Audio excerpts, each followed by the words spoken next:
ಬಾಂಧವರೇ, ರೈತ ನಾಯಕರುಗಳೇ,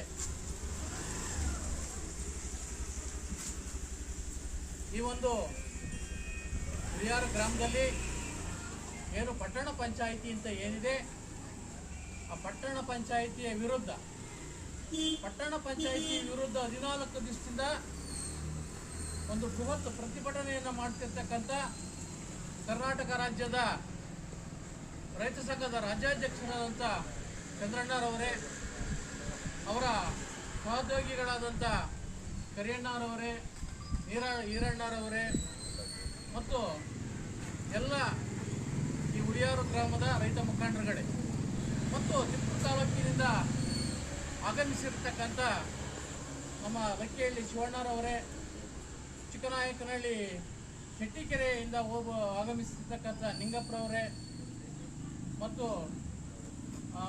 ನಮ್ಮ ಇನ್ನೋರ್ವ ಆನಂದ್ರವರೇ ಮತ್ತು ಮಹಿಳೆಯರಾದ ರಂಗಮ್ಮರವರೇ ಮತ್ತು ಇಲ್ಲಿ ನೆರೆದಿರ್ತಕ್ಕಂಥ ಎಲ್ಲ ರೈತ ಮುಖಂಡರುಗಳೇ ಮತ್ತು ಪತ್ರಿಕಾ ಪ್ರತಿನಿಧಿಗಳೇ, ರೈತರಿಗೆ ಏನು ಅನಾನುಕೂಲ ಮಾಡಿದೆ, ರೈತರ ಸಂತೆ ಸರಿಯಾಗಿ ನಡೆಸ್ತಲೆಯ, ಅದಕ್ಕೆ ನೀರಿನ ವ್ಯವಸ್ಥೆ ಇಲ್ದಲೆಯ, ಶೌಚಾಲಯ ವ್ಯವಸ್ಥೆ ಇಲ್ದಲೆಯ ನಡೆಸ್ತಕ್ಕಂಥದ್ರ ವಿರುದ್ಧವಾಗಿ ಇವತ್ತು 14ನೇ ದಿವಸ ಬೃಹತ್ತಾಗಿ ಪ್ರತಿಭಟನೆ ಹಗಲು ರಾತ್ರಿ ನಡೆಸ್ಕೊಂಡು ಬಂದಿರತಕ್ಕಂಥದ್ದನ್ನ ನಾವು ಇವತ್ತು ತಿಳಿಸ್ತಾ ಇದ್ದೀವಿ.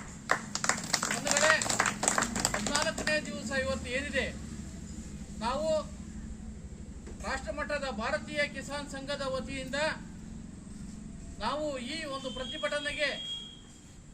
ಪ್ರತಿಭಟನೆಯ ಬೇಡಿಕೆಗಳು ಏನಿವೆ, ಈ ರೈತರ ಸಂತೆ RMC ಒಳಗೆ ಹೋಗಬೇಕು ಅನ್ನತಕ್ಕಂಥದ್ದು ಒಂದು. ಎರಡನೇದಾಗಿ ಅಲ್ಲಿ ರೈತರಿಗೆ ಕುಡಿಯುವ ನೀರಿನ ವ್ಯವಸ್ಥೆಯನ್ನು ಮಾಡಬೇಕು, ರೈತರಿಗೆ ನೆರಳಿನ ವ್ಯವಸ್ಥೆ ಮಾಡಬೇಕು, ಮುಖ್ಯವಾಗಿ ಶೌಚಾಲಯದ ವ್ಯವಸ್ಥೆ ಇವನು ಮಾಡಬೇಕು. ಇವನು ಮಾಡದೆ ಹೋದ್ರೆ ನಾವು ಪ್ರತಿಭಟನೆ ಬಿಡೋದಿಲ್ಲ ಅನ್ನತಕ್ಕಂಥದ್ದನ್ನ ಇವತ್ತು ಚಂದ್ರಣ್ಣ ಅವರು 14ನೇ ದಿವಸಕ್ಕೆ ಕಾಲಿಟ್ಟಿದ್ದಾರೆ. ಅಹೋರಾತ್ರಿಯೂ ಕೂಡ ಅವರಿಗೆ ಅಭಿನಂದನೆಗಳನ್ನ ಸಲ್ಲಿಸಬೇಕಾಗ್ತದೆ. ಜೊತೆಗೆ ಪ್ರಧಾನಿಯಾಗಲಿ ಇವತ್ತು ಚಿತ್ರಾನ್ನ ಉಪ್ಪಿಟ್ಟು ಪ್ರಧಾನಿ ತಿನ್ಬೇಕಾರೆ ರೈತ ಬೆಳೆದಂತ ಆಹಾರನೇ ತಿನ್ಬೇಕು. ಮುಖ್ಯಮಂತ್ರಿಯಾಗಿ ಅವನು ಸಿದ್ದರಾಮಯ್ಯ ಕಾಫಿ ಕುಡಿಬೇಕಾರೆ, ಅವಯ್ಯ ಕೋಳಿ ಸಾರು ರಾಗಿ ಮುದ್ದೆನೂ ಉಣ್ಬೇಕಾರೆ ರೈತರು ಬೆಳೆದಿದ್ದಂತೆ ಆಗ್ಬೇಕು. ಇವತ್ತು ಕಾಫಿ ಕುಡಿಬೇಕಾರೆ ಸಕ್ಕರೆ ಏನಿರುತ್ತೆ ಅದು ಕಬ್ಬು ಬೆಳೆದ್ರೆ ಮಾತ್ರ ಸಕ್ಕರೆ ಉತ್ಪತ್ತಿ ಆಗುತ್ತೆ. ಹಾಲು ರೈತರಿಂದಲೇ ಉತ್ಪತ್ತಿ ಆಗ್ತಕ್ಕಂಥದ್ದು, ಕಾಫಿ ಪುಡಿ ಕಾಫಿ ಬೀಜ ರೈತರಿಂದಲೇ ಉತ್ಪತ್ತಿ ಆಗ್ತಕ್ಕಂಥದ್ದು. ಒಂದು ಜನ ಯಾರೇ ವ್ಯಕ್ತಿ ಆಗಲಿ, ರಾಜಕೀಯ ವ್ಯಕ್ತಿ ಆಗಲಿ, ಅವನು ಉತ್ತಮ ಅಧಿಕಾರಿ ಆಗಲಿ, DC ಆಗಲಿ, ರೈತರು ಬೆಳೆದಂತದ್ದನ್ನೇ ಉಪಯೋಗಿಸಬೇಕೆ ಹೊರತು ಕಂಪ್ಯೂಟರಿಂದ ತಯಾರು ಮಾಡ್ತಕ್ಕಂಥ ಆಹಾರ ಆಗಲ್ಲ.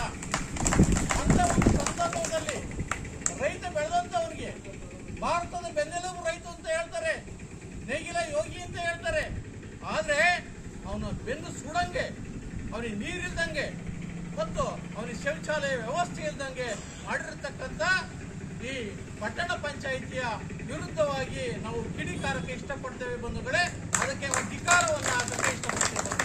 ಪಟ್ಟಣ ಪಂಚಾಯಿತಿಗೆ ಪಟ್ಟಣ ಪಂಚಾಯಿತಿಗೆ ಬಂಧುಗಳೇ, ಇವತ್ತೇನು ಅಧಿಕಾರಿಗಳು ಏನಿದ್ದಾರೆ ಅವರು ಸಂಬಳ ಬಂದು ಸಾಕು ಹೇಳ್ತಾರೆ. ರೈತರು ಬೆಲ್ಲು ಅಷ್ಟೇ. 30ನೇ ತಾರೀಕು ಆದ್ಮೇಲೆ ಅವ್ರಿಗೆ ಸಂಬಳ 28, 29 ಬಂದ್ಬಿಡುತ್ತೆ. ಬಟ್ಟೆ ಹಾಕ್ಕೊಂಬರೋದು, ಅಟೆಂಡೆನ್ಸ್ ಆಗ್ತಕ್ಕಂಥದ್ದು ಅಷ್ಟೇ. ಇವತ್ತು ತಾಲೂಕು ಆಫೀಸ್ಗಳದ್ದು ಹೋದ್ರೆ ಏನು ಕೆಲಸ ಆಗೋದಿಲ್ಲ. ಒಂದು ತಾಲೂಕು ಆಫೀಸ್ಗೆ ಒಂದು ತಾಲೂಕಿನಲ್ಲಿ 40ರಿಂದ 50 ಜನ ಬ್ರೋಕರ್ಗಳವ್ರೆ. ಆ ಬ್ರೋಕರ್ಗಳು 10ವರೆಗೆ ಹೋಗಿ ರೆಕಾರ್ಡ್ ಕೊಡ್ತಾರೆ, 5ವರೆಗೆ ಹೋಗಿ ಇಸ್ಕೊಂತಾರೆ. ಬ್ರೋಕರ್ಗಳು ಮಾತ್ರ ರೆಕಾರ್ಡ್ ಆಗ್ತಾರೆ. ಇಂಥ ವ್ಯವಸ್ಥೆನಲ್ಲಿ ಏನು ಚಂದ್ರಣ್ಣ ಅವರು ರೈತರ ಬಗ್ಗೆ ಕಾಳಜಿ, ರೈತರ ಸಮಸ್ಯೆಯನ್ನು ಒತ್ತು RMCಗೆ ಅದು ವರ್ಗಾವಣೆ ಆಗಬೇಕು ಅನ್ನತಕ್ಕಂಥದ್ದನ್ನ ನೆನೆ ಶಾಸಕರು ಕೂಡ ಆಗಮಿಸಿ DC ಅವರಿಗೆ ಕೂಡ ಹೇಳಿದ್ದಾರೆ. RMC ಈ ಸಂತೆ RMC ಒಳಗೆ ಬದಲಾವಣೆ ಆಗ್ತಕ್ಕಂಥದ್ದು ಹೆಚ್ಚು ಕಮ್ಮಿ 80% ಆಗಿದೆ ಅನ್ನುವಂಥದ್ದಕ್ಕೆ ಅವರು ಚಂದ್ರಣ್ಣವರಿಗೆ ಕೃತಜ್ಞತೆಯನ್ನು ಸಲ್ಲಿಸಬೇಕಾಗ್ತದೆ. ಜೊತೆಗೆ ಅವರು ಹೋಗ್ತಾ ಇಲ್ಲ. ಅಧಿಕಾರಿಗಳಾಗ್ಲಿ ರಾಜಕಾರಣಿಗಳಾಗಲಿ ಅವರ ಮಾತಿನ ಚಕಮಕಿಯನ್ನು ಹೋಗ್ತಾ ಇಲ್ಲ. ಅದು ಕಾರ್ಯಗತ ಆಗೋವರೆಗೂ ಕೂಡ ಇಲ್ಲಿ ಪ್ರತಿಭಟನೆ ಮುಂದುವರಿಯುತ್ತೆ. 30-31 ಒಳಗೆ ಆಗದೆ ಹೋದ್ರೆ ಪಟ್ಟಣ ಪಂಚಾಯಿತಿಗೆ ಬೀಗ ಹಾಕ್ತಕ್ಕಂಥದ್ದನ್ನ ಘೋಷಣೆ ಮಾಡಿದ್ದಾರೆ. ಬೀಗ ಹಾಕಿ ಉಪವಾಸ ಸತ್ಯಾಗ್ರಹವನ್ನು ಮುಂದುವರಿಸ್ತೀವಿ ಅನ್ನತಕ್ಕಂಥದ್ದನ್ನು ಕೂಡ ಅವ್ರು ಹೇಳಿದ್ದಾರೆ. ಅದಕ್ಕೆ ನಾವು ಕೂಡ ಇನ್ನಷ್ಟು ಜನ ಬಂದು, ಇವತ್ತು ಮಳೆ ಆಶ್ರಯ ಮಳೆ ಇದೆ, ಆದ್ರಿಂದ ಇನ್ನಷ್ಟು ಜನ ಬರೋಕ್ಕಾಗಲಿಲ್ಲ. ನಾವು ಕೂಡ ಸಂಪೂರ್ಣವಾಗಿ ಅವರಿಗೆ ಈ ಹೋರಾಟಗಳು ಪ್ರತಿಫಲ ಆಗೋವರೆಗೂ ಕೂಡ ನಾವು ಬೆಂಬಲವಾಗಿ ಇರ್ತೀವಿ ಅನ್ನತಕ್ಕಂಥದ್ದನ್ನ ನಾನು ಹೇಳಲಿಕ್ಕೆ ಇಷ್ಟಪಡ್ತೀನಿ.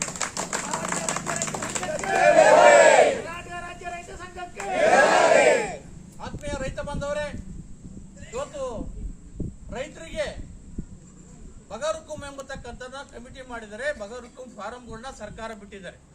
ಚಿಕ್ಕನಾಯಕನಹಳ್ಳಿ ತಾಲೂಕಿನಲ್ಲಿ ಶೆಟ್ಟಿಕೆರೆ ಇರ್ಬೋದು, ಈ ಕಡೆ ಉಳಿಯಾರ ಭಾಗದಲ್ಲಿ ಬಗರುಕುಂ ಸಮಸ್ಯೆ ಜಾಸ್ತಿ ಐತಿ. ಆದರೆ ಬಗರುಕುಂ ಸಮಸ್ಯೆನೂ ಕೂಡ ತೂಗುಡಿಸ್ತಾವ್ರಿ. ಹೆಚ್ಚಿಗೆ ಒಳಗಡೆ ಕೂಡ ದುಡ್ಡಿನ ವ್ಯವಹಾರ ನಡೀತಾ ಇದೆ, ಸರಿಯಾಗಿ ಆಗ್ತಾ ಇಲ್ಲ ಅಂತಕ್ಕಂಥದ್ದು ಕೂಡ, ಅದನ್ನು ಕೂಡ ಒಂದು ದುಡ್ಡಿನ ವ್ಯವಸ್ಥೆ ಇದ್ರೆ ಅದನ್ನು ಕೂಡ ಧೋರಣೆಯನ್ನ ತಾಲೂಕು ಆಫೀಸಿಗೆ ಖಂಡಿಸ್ತಾ, ಜೊತೆಗೆ ಬಗರುಕುಂ ಏನು ಭೂಮಿ ಇಲ್ದರಿದ್ದಾರೆ ಅವರಿಗೆ ಹಕ್ಕುಪತ್ರವನ್ನ ಕೊಡಬೇಕು ಅಂತ ಹೇಳಿ ಈ ಮೂಲಕವಾಗಿ ನಾನು ಒತ್ತಾಯವನ್ನ ಮಾಡ್ತಾ ಇದ್ದೇನೆ. ಜೊತೆಗೆ ಮತ್ತೊಂದು ಸಮಸ್ಯೆ, ರಾಜ್ಯದಲ್ಲಿ ಏನು ರಾಷ್ಟ್ರಪತಿ ಕಾಯ್ದೆ 1960 ಏನಿದೆ, ಆ ಹಿನ್ನೆಲೆಯಲ್ಲಿ ಭಾರತ ದೇಶದಲ್ಲಿ ಯಾರಿಗಾರ ಕೂಡ ಭೂಮಿ ಇಲ್ಲದೆ ಹೋದ್ರೆ ಅವ್ರಿಗೆ ಭೂಮಿ ಕೊಡಬೇಕು, ನಿವೇಶನ ಇಲ್ದಿದ್ರೆ ನಿವೇಶನ ಕೊಡಬೇಕು, ಗೃಹ ಇಲ್ಲದೆ ಹೋದ್ರೆ ಗೃಹ ನಿರ್ಮಾಣ ಆಗಬೇಕು ಅನ್ನತಕ್ಕಂಥದ್ದಿದೆ ರಾಷ್ಟ್ರಪತಿ ಕಾಯ್ದೆ 1960. ಆದ್ರೆ ಇವತ್ತು ನಮ್ಮ ಭೂಮಿ 2 ವರ್ಗಕ್ಕೆ ಮಾತ್ರ ಪಾಲಾಗ್ತಾ ಇತ್ತು. ಒಂದು ವರ್ಗ ರಾಜಕಾರಣಿಗಳ ವರ್ಗ, ದುಡ್ಡಿದೆ, ದುಡ್ಡು ಕೊಟ್ಕೊಂತ ಅವ್ರೆ ಭೂಮಿನ. ಎರಡನೇದಾಗಿ ಅಧಿಕಾರಿಗಳ ವರ್ಗ, ಇಬ್ಬರಿಗೆ ಮಾತ್ರ ಆ ಭೂಮಿಯ ಆಗ್ತಾ ಇದೆ. ಆದ್ರೆ ಇವತ್ತು 30-40 ವರ್ಷದಿಂದಲೂ ಕಾಗೋಡು ತಿಮ್ಮಪ್ಪನವರು ಬಗರುಕುಂ ಕಮಿಟಿಯನ್ನು ಸ್ಟಾರ್ಟ್ ಮಾಡಲಿಂದಲೂ ಕೂಡ ಬಗರುಕುಂ ಅಂತ ಏನಿದೆ ಅದನ್ನ ರೈತರು ಕೊಡಬೇಕು ಅಂತ ಇದ್ರು ಕೂಡ ಯಾರು ಸರಿಯಾದ ರೀತಿಯಲ್ಲಿ ವ್ಯವಸ್ಥೆ ಇಲ್ದಲೆಯ ಭೂಮಿ ಇಲ್ದರಿ ಭೂಮಿ ಕೊಡ್ತಾ ಇಲ್ಲ. ಭೂಮಿ ಇರೋರಿಗೆ ಭೂಮಿ ಸಿಗ್ತಾ ಇದೆ. ಒಂದು. ಎರಡನೇದಾಗಿ 1960 ಏನ್ ನಾನು ಸೆಕ್ಷನ್ ಪ್ರಕಾರ ರಾಷ್ಟ್ರಪತಿ ಕಾಯ್ದೆ ಹೇಳಿದೆ, ಆ ಕಾಯ್ದೆ ಇಲ್ಲೇನಲ್ಲಿ ಸೈಟ್ ಇಲ್ಲರಿ ಸೈಟ್ ಕೊಡಬೇಕು, ನಿವೇಶನ ಇಲ್ಲದ್ರೆ ನಿವೇಶನ ಕೊಡಬೇಕು ಅಂತ ಇದೆ. ಅದನ್ನು ಕೂಡ ಸರಿಯಾದ ವ್ಯವಸ್ಥೆಯನ್ನು ಮಾಡ್ತಾ ಇಲ್ಲ. ರೈತರು ಬಡವರು ಒಂದಾಗ್ತಕ್ಕಂಥ ಅವಶ್ಯಕತೆ ಇದೆ ಅಂತ ಹೇಳಿ ನಾನಾದ್ರೂ ಕೂಡ ಇಷ್ಟಪಡ್ತೀನಿ. ಈಗಾಗಲೇ ನಾವು ಶೆಟ್ಟಿಕೆರೆನಲ್ಲಿ 70 ವರ್ಷದಿಂದ ಸರ್ವೆ ನಂಬರ್ 8/1, 8/2, 8/3 ಸುಮಾರು 35-40 ಮನೆ ಕಟ್ಕೊಂಡು ವಾಸವಾಗಿವ್ರಿ. ಆದ್ರೆ ಇದುವರೆಗಾಗೂ ಅವ್ರಿಗೆ ಹಕ್ಕುಪತ್ರವನ್ನ ಕೊಟ್ಟಿಲ್ಲ. 70 ವರ್ಷದಿಂದ ವಾಸವಾಗಿದ್ದಾರೆ. ಆದ್ರೆ ಈಗ ನಾವು ರೈತ ಸಂಘದಿಂದ 3-4 ತಿಂಗಳಿಂದ ಪ್ರಯತ್ನ ಪಟ್ಟರು ಕೂಡ ತಹಸೀಲ್ದಾರ್ ಅವರು ಇರ್ಬೋದು, AC ಅವರು ಇರ್ಬೋದು, DC ಅವರು ಇರ್ಬೋದು, ಸರಿಯಾದ ರೆಕಾರ್ಡ್ ಕೊಟ್ಟರು ಕೂಡ ತಪ್ಪು ಮಾಡಕ್ಕೆ ಇಷ್ಟಪಡ್ತಾರೆ ಹೊತ್ತು ಸರಿಯಾಗಿ ಮಾಡಕ್ಕೆ ಇಷ್ಟ ಇಲ್ಲ. RI ಕಳಿಸಿ, ತಹಸೀಲ್ದಾರಿಗೆ ಕಳಿಸಿ, AC ಕಳಿಸಿ, ಆ ರೆಕಾರ್ಡು ಸುಮ್ಮನೆ ರೌಂಡ್ ಹೊಡಿ. ಆದ್ರೆ ಇವತ್ತು ಅದನ್ನ ತಪ್ಪಿಸ್ಬೇಕು ಅಂತ ಹೇಳಿ ತಹಸೀಲ್ದಾರ್ ಅವರು, AC ಅವರು ಮತ್ತು ಅಧಿಕಾರಿಗಳು ತಹಸೀಲ್ದಾರ್ ಕಚೇರಿಯಲ್ಲಿ ಸರ್ವೆ ನಂಬರ್ 8/1, 8/2, 8/3 ಅಂತ ಕೊಟ್ರೆ ಅವರು ಸರ್ವೆ ನಂಬರ್ 43 ಸೇರಿಸ್ಬಿಟ್ಟು ರೆಕಾರ್ಡ್ ಸರಿ ಇಲ್ಲ, ಅದು ವೆರಿಫಿಕೇಶನ್ ಆಗಬೇಕು ಅಂತ ಹೇಳಿ ನಾವು ಅವನ್ನ 8/1, 2, 3 ಬಿಟ್ಟು ಇನ್ಯಾವೂ ಕೇಳಿಲ್ಲ. ಅದನ್ನ ಉದ್ದೇಶಪೂರ್ವಕವಾಗಿ ಲೆಟ್ರಲ್ಲಿ ಸೇರಿಸ್ಬಿಟ್ಟು ಅದನ್ನ ತನಿಖೆ ಮಾಡಬೇಕು ಅಂತ ಹೇಳಿ ಅವರೇ ಸೇರಿಸಿರ್ತಕ್ಕಂಥ. ಆದರೆ 43 ಸರ್ವೆ ನಂಬರ್ಗೆ ಹೋದ್ರೆ ಅವನು ಯಾವನೋ ರೈತ ಇರ್ತಾನೆ, ಅವ್ರಿಗೂ ನಮಗೂ ಜಗಳ ಆಗುತ್ತೆ, ಯಾರು ಈ ಲೆಟ್ರ್ ಬರ್ದಾರೋ ಅನ್ನುತ್ತೆ. ಅದರಲ್ಲಿ ನಾವು ಕಾಳಜಿ ಇಲ್ಲ. ಆದರೆ ಇಂತಹ ಕೃತ್ಯಗಳನ್ನು ಸೇರಿಸೋದ್ರಿಂದ ಮತ್ತು ಏನು ತಾಲೂಕು ಕಚೇರಿಯಲ್ಲಿ ರೈತ ಕಷಾಯ ಮಾಡ್ತಕ್ಕಂಥದ್ದು ರೇವಣ ಸಿದ್ದಪ್ಪ ಅಂತಕ್ಕಂಥದ್ದು ಖಾತೆದಾರ, ಖಾತೆನಲ್ಲಿ ಪೂರೈಸಿದ ರಾವಣ ಸಿದ್ದಪ್ಪ ಅಂತ ಸೇರಿ ಹಿಂಗೆ ಒಂದಕ್ಷರ ನಮ್ಮದೇ ಆದಂಥ ಜಮೀನಿದ್ದಂಥ ಸಂದರ್ಭದಲ್ಲಿ ರೆವಿನ್ಯೂ ಇಲಾಖೆಯವರು ನಮ್ಮ ಅಧ್ಯಕ್ಷರು ರೇವಣ್ಣ, ಆದರೆ ಶಿವಣ್ಣ ಇಂಥ ತಪ್ಪುಗಳು ಮಾಡಿ ರೈತರನ್ನ ಅಲಿಯುವಂತ ಅಲಿಯುವಂಥ ಪರಿಸ್ಥಿತಿಗೆ ಇವತ್ತು ತಂದಿದೆ. ಆದ್ದರಿಂದ ರೈತರು ಒಗ್ಗಟ್ಟಾಗಬೇಕು. ಇನ್ನೂ ಹತ್ತಾರು ಸಮಸ್ಯೆಗಳಿವೆ. 3 ಸತಿ ಚಪ್ಪಲಿ ಆದ್ರೂ ರೆಕಾರ್ಡ್ ಮಾಡೋಕ್ಕಾಗಲ್ಲ. ಮೊಮ್ಮಕ್ಕಳು ರೆಕಾರ್ಡ್ ಆದರೂ ಕೂಡ ಮೊಮ್ಮಕ್ಕಳು ಆದರೂ ಕೂಡ ಬಗರುಕಮ್ಮಲ್ಲಿ ಇದುವರೆಗಾಗುವೆ ಬಗರುಕಮ್ಮ ಅರ್ಜಿ ಮುಂಚೂರು ಚೀಟಿ ಕೊಟ್ಟವ್ರೆ, ಆದರೆ ಓಡಾಗಿಲ್ಲ. ಸುಮ್ಮನೆ ಹೇಳ್ತಾರೆ. ಮಾನ್ಯ ಗೃಹ ಸಚಿವರು ನಮ್ಮ ಪರಮೇಶ್ವರ್ ಅವರು ಹೇಳ್ತಾರೆ, ನಮ್ಮ ಜಿಲ್ಲಾ ಉಸ್ತುವಾರಿ ಸಚಿವರು KDP ಸಭೆಯಲ್ಲಿ 25,000 ನಿವೇಶನಗಳನ್ನು ಕೊಡ್ತೀವಿ ಅಂತೆ. ಆದರೆ 25 ಕೂಡ ಯಾವುದೂ ಗೊತ್ತಿಲ್ಲ. ಶಿರಾ ತಾಲೂಕಲ್ಲಿ ಯಾರೋ ಒಬ್ಬರು ಶಾಸಕರು ಏನೋ ಸಾವಿರಾರು ನಿವೇಶನ ಕೊಡ್ತೀವಿ ಅಂತ ನಡೀತಾ ಇರೋದಕ್ಕೆ ದಯವಿಟ್ಟು ಇಂತಹ ಅನ್ಯಾಯಗಳು ರೈತರು ನಡೀತಾ ಇರ್ತಕ್ಕಂಥ ಸಂದರ್ಭದಲ್ಲಿ ರೈತರು ಒಗ್ಗಟ್ಟಾಗಬೇಕು ಅಂತ ಹೇಳ್ತಾ ನಾವು ಈ ಸಂದರ್ಭದಲ್ಲಿ ಮಾನ್ಯ ಚಂದ್ರಣ್ಣವರು ಸುಮಾರು 5 ವರ್ಷದಲ್ಲಿ ನಮ್ಮ ಕಿರಣ್ ಸರ್ ಪತ್ರಕರ್ತರು ಕೂಡ ಬಂದು ಏನು ರಾಗಿ ಕೇಂದ್ರದ ಒಪ್ಪಟ್ಟು ಸ್ಟಾರ್ಟ್ ಆಗಿತ್ತು, ಅಲ್ಲಿ ಅನ್ಯಾಯ ನಡೀತಿತ್ತು ಈಗ 5 ವರ್ಷದಲ್ಲಿ, ಅದನ್ನು ಕೂಡ ಪ್ರತಿಭಟನೆ ಮಾಡಿ ಒಂದು ವ್ಯವಸ್ಥೆಗೆ ತಂದರು. ಅದುವಾಗಲೂ ಕೂಡ ನಾವು ಭಾಗವಹಿಸಿದ್ವಿ. ಜೊತೆಗೆ 150 ರಾಷ್ಟ್ರೀಯ ಹೆದ್ದಾರಿ ಏನಿದೆ ಅದು ವಿಳಂಬ ಆಗ್ತಿತ್ತು ಮತ್ತು ಅವೈಜ್ಞಾನಿಕವಾಗ್ತಿತ್ತು. ಅವಾಗಲೂ ಕೂಡ ಸ್ಟ್ರೈಕ್ ಮಾಡಿದಾಗ ನಾವು ಭಾಗವಹಿಸಿದ್ವಿ. ಅವರು ಯಶಸ್ಸನ್ನು ಕಂಡಿದ್ದಾರೆ. ಅವರ ಶ್ರಮಕ್ಕೆ ಇವತ್ತು 15 ದಿವಸದಿಂದಲೂ ಕೂಡ ಶ್ರಮ ಹಾಕಿದ್ದಾರೆ. ಅದಕ್ಕೆ ನಮ್ಮ ಸಂಘದ ವತಿಯಿಂದ ಅವರಿಗೆ ಧನ್ಯವಾದಗಳನ್ನು ಅಲ್ಲ ನಮ್ಮ ವಂದನೆಗಳೊಂದಿಗೆ ಅವರಿಗೆ ಚಾಲು ಮತ್ತು ಹಾಕುವುದರ ಮೂಲಕ ಅವರಿಗೆ ಶುಭವನ್ನು ಕೋರ್ತಾ ಇದ್ದೀವಿ.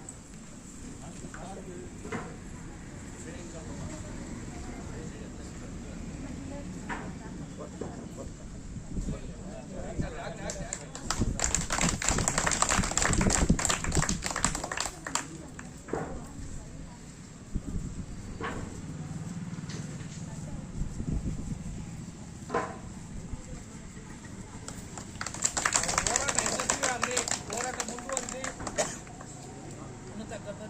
ಕೃತಜ್ಞತೆಗಳನ್ನು ಅರ್ಪಿಸ್ತಾರೆ.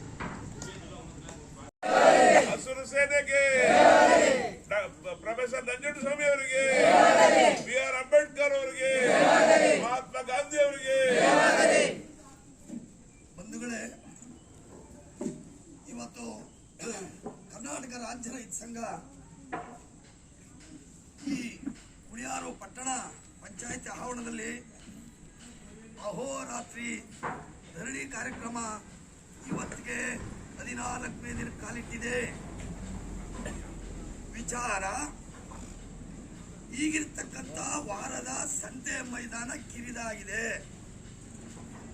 ಹಾಗಾಗಿ ನೀವು ಮೂಲಭೂತ ಸೌಕರ್ಯಗಳನ್ನು ಒದಗಿಸಬೇಕಾಗ್ತಾ ಇಲ್ಲ.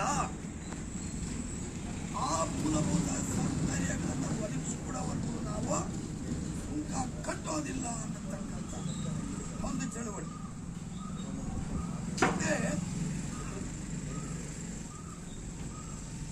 ಕಸ ವಿಲೇವಾರಿ ಘಟಕ ಮಾಡಿರಿ ಅಂತ ಇಂಥ ಹುಳಿಯಾರಿಗೆ ಬೇಕಾದಂತ ಮೂಲಭೂತ ಅದ್ಭುತ ವಿಚಾರಗಳನ್ನಿಟ್ಟು ಅಹೋರಾತ್ರಿ ಧರಣಿಯನ್ನ ಇವತ್ತಿಗೆ 14ನೇ ದಿನ ಕಾಲಿಟ್ಟಿದ್ದು ಸ್ಥಳೀಯ ಆಡಳಿತ, ತಾಲೂಕು ಆಡಳಿತ, ಜಿಲ್ಲಾ ಆಡಳಿತ ವಿಳಂಬ ಮಾಡ್ತಾ ಇದೆ. ಇವತ್ತು ಸರ್ಕಾರಿ ನೌಕರಿ ರಜಾ ಇದೆ, ರೈತರಿಗಿಲ್ಲ. ಹಬ್ಬ ಹರಿದಿನಗಳಲ್ಲಿ ರಜಾ ಇರುತ್ತೆ ಸರ್ಕಾರಿ ನೌಕರಿಗಳಿಗೆ, ಆದರೆ ರೈತರಿಗೆ ರಜಾ ಇಲ್ಲ. ಅಂದ್ರೆ ವರ್ಷದ 365 ದಿನಗಳಲ್ಲೂ ಸಹ ರೈತರು ರಜಾ ಇಲ್ಲದೆ, ಲಾಭ ಇಲ್ಲದೆ, ವಿಶ್ರಾಂತಿನೂ ಸಹ ಇಲ್ಲದೆ ಹಗಲಿರುಳು ಸಹ ದುಡಿದು ರೈತ ಏಳಿಗೆ ಆಗಕ್ಕಾಗ್ತಿಲ್ಲ. ಕಾರಣ ರೈತರಿಗೆ ಉತ್ತಮವಾದ ಸ್ಥಿತಿಯಲ್ಲಿ ಮಾರ್ಕೆಟ್ ಇಲ್ಲ. ರೈತರಿಗೆ ಬೇಕಾದಂತಹ ಬೀಜ, ಗೊಬ್ಬರ, ಮೂಲ ಸೌಕರ್ಯಗಳನ್ನ ಸರ್ಕಾರ ಒದಗಿಸಿಕೊಡ್ತಾ ಇಲ್ಲ. ಸೂಕ್ತವಾದಂತಹ ಆಡಳಿತಗಳಿಲ್ಲ. ಹಾಗಾಗಿ ಇವತ್ತು ಸರ್ವಭೌಮಾತ್ಮಕನಾಗಿರ್ತಕ್ಕಂಥ ರೈತ ಇವತ್ತು ನೆಮ್ಮದಿ ಕಾಣಲಿಕ್ಕೆ ಕಷ್ಟದ ಪರಿಸ್ಥಿತಿಯನ್ನು ಅನುಭವಿಸ್ತಿದ್ದಾನೆ. ಇವತ್ತು ರಾಜಕಾರಣಿಗಳು ಹೇಳ್ತೀರಿ ರೈತ ದೇಶದ ಬೆನ್ನೆಲುಬು. ಇಲ್ಲಿ ರೈತ ಏನಾಗ್ತಾ ಇದ್ದಾನೆ, ರೈತನ ಸ್ಥಿತಿ ಏನಾಗಿದೆ, ಮುಂದೆ ನಮ್ಗಳ ಮಕ್ಕಳು ಮನೆಗಳು ಯಾವ ಸ್ಥಿತಿಗೆ ನೀವು ಇಡ್ತೀರಾ? ಹಾಗಾಗಿ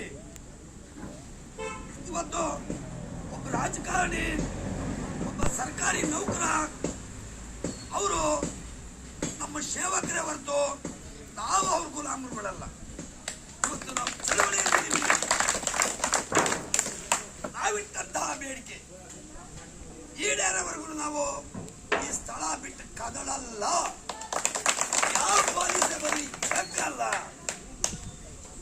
ಇವತ್ತು ರೈತ ಸಂಘ ಚಳವಳಿಗಳಿದೆ ಅಂದ್ರೆ ಅವ್ರು ಬಂದಿಲ್ಲಿ ಕಾಯ್ಬೇಕು. ನಮ್ಗೆ ಯಾರೋ ಪೊಲೀಸ್ ಆ ಕ್ಷಣದಲ್ಲಿ 24 ಗಂಟೆ ಒಳಗೆ ನಿಮ್ಗೆ ಹೇಗಿದೆ, ಏನಕ್ಕೋಸ್ಕರ ನೀವು ಚಳವಳಿ ಮಾಡ್ತೀರ ಅಂತ ತಾಲೂಕಾಡಳಿತ ಜಿಲ್ಲಾಡಳಿತ ನಿಲ್ಲಬೇಕಾಗಿದೆ. ಅಂತದ್ರಲ್ಲಿ ನೀವು ರೈತರ ಬಗ್ಗೆ ನಿಗಾ ವಹಿಸಿಲ್ಲ. ಇನ್ನು ಮುಂದೂ ಸಹ ಇನ್ನೆರಡು 3 ದಿನದೊಳಗೆ ಅವಕಾಶ ಕೊಟ್ಟಿದ್ದೀವಿ.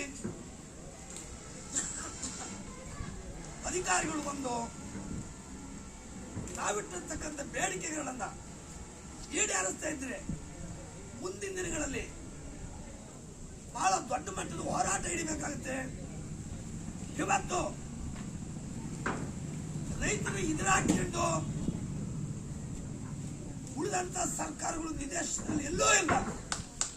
ರೈತರು ಮನಸ್ಸು ಮಾಡಿದ್ರೆ ನಿಮ್ಮನ್ನ ನಾವು ಮನೆಗೆ ಕಳಿಸ್ತೀವಿ, ನಾವಪ್ಪಿದ್ರೆ ನೀವು ಅಧಿಕಾರಕ್ಕೆ ಬರ್ತೀರಾ. ಇವತ್ತು ನಾನು ಮುಖ್ಯಮಂತ್ರಿ ಅಂತ ಕಂಕಣ ಕಟ್ಟಿ ರೆಡಿ ಆಗಿದ್ದಾರೆ. ಮುಂದಿನ ಮುಖ್ಯಮಂತ್ರಿಗಳು ಕಿರೀಟಧಾರಣಿ ಸಜ್ಜಾಗಿದ್ದಾರೆ.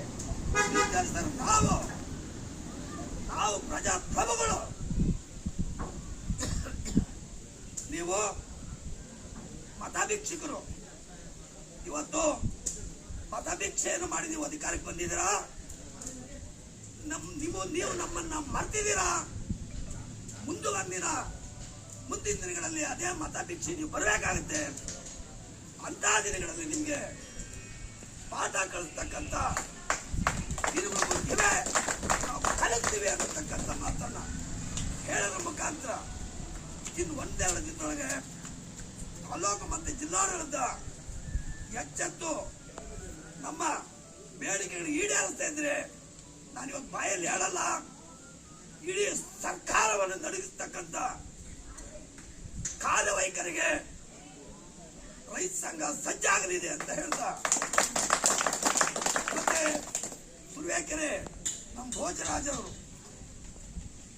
ಇಂಡಿಯನ್ ಕಿಸಾನ್ ಸಂಘದವರು ಅವರು ನಮಗೆ ಸಂಪೂರ್ಣವಾದ ಬೆಂಬಲವನ್ನು ಕೊಟ್ಟಿದ್ದಾರೆ. ಅವ್ರಿಗೆ ಕೃತಜ್ಞತೆಯನ್ನು ಹೇಳ್ತಾ, ಮತ್ತೆ ತಾಯಂದರು ಬಂದವರೇ ಅವ್ರಿಗೂ ಸಹ ಕೃತಜ್ಞತೆಗಳನ್ನು ಹೇಳ್ತಾ ನನ್ನ ಮಾತುಗಳೊಂದಿಗೆ